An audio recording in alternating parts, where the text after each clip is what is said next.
The organization Pets Alive Niagara is holding its 10th anniversary fundraiser on June 10th.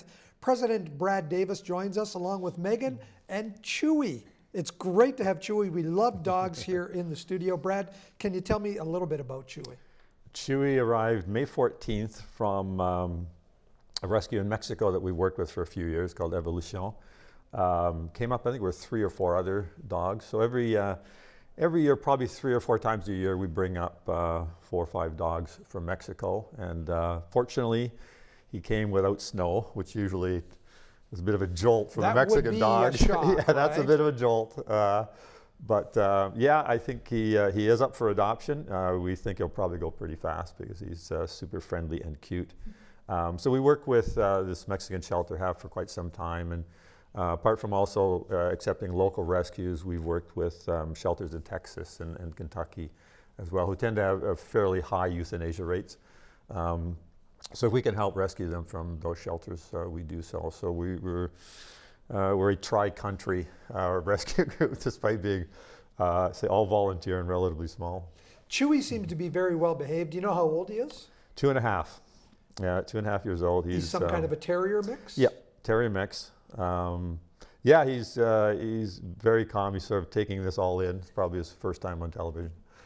With the other dogs that came up with Chewy, what is the dynamic like? Are they similar to Chewy? Pretty much. They all seem to be good. Yeah, when we work with rescues like that, they usually screen them somewhat. They're vetted, so they're all checked out when they come here. Whenever we rescue a dog or cat, the very first thing that happens is they go to the vet. They're spayed and neutered, they updated shots, etc. So they're all healthy. But they also give us little reports on temperament, just to make sure, because it's a long trip for them.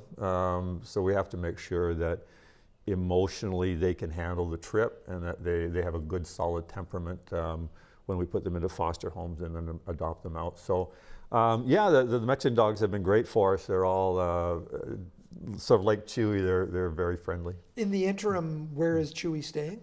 He's in a foster home right now. We're a foster-based organization, so we don't have any permanent facility. You don't have a shelter of your own? Don't have a shelter, no. It's all network of fosters. So he will go into he's actually coming home with me for a while this afternoon to meet my cats. And then later he'll go into his foster home. So. This party, 80s party, we can't ignore this graphic behind us. No. So tell me about this and what's happening on June 10th. Yeah, 10-year anniversary. It doesn't feel that long, but it was, of course, interrupted because of COVID. But this is kind of our signature fundraising event we'd have every year. And every year we try and have a little bit of a different theme. So we had an Elvis impersonator and a comic one year and a circus theme one year. So this is an 80s theme. And it's at John Michael's, who does a great job with banquet facilities. So it's a sit-down dinner, live band, and usually a very big silent auction. We've got a lot of really incredible supporters in the business community and just people.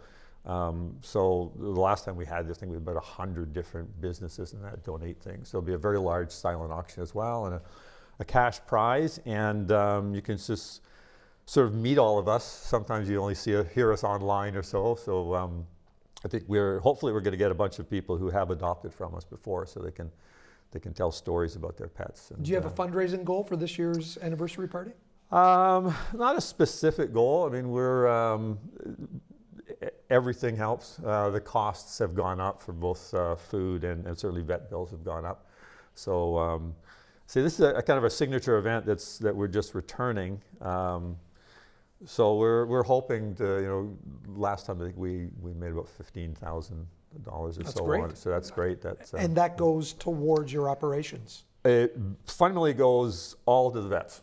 I say all of our animals are fully vetted, shot, spayed, neutered, etc.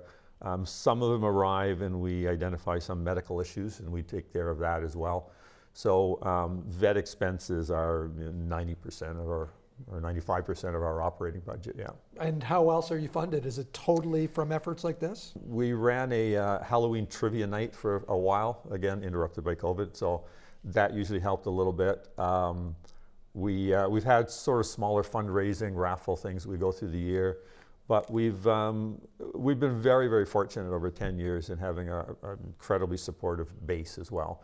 So we get donations that arrive on a fairly regular basis that have kept us afloat during COVID when we couldn't run any of these events. How can someone get tickets, find out more about Chewy and other animals up for adoption, dogs and cats? Dogs and cats. Best place is to go to our website, petsalive.niagara.ca, and as soon as you go on there, there'll be a big gaudy page pop up that'll tell you where to order your tickets. And on that same site, on dogs and cats, there's cats that are up for adoptions, and you can volunteer to be a foster. So that's the best place to start for all the information. Perfect. Thanks, Brad, for giving us that information. Appreciate Megan, your time. for coming in and helping with Chewy. Thanks again. Thank you very much.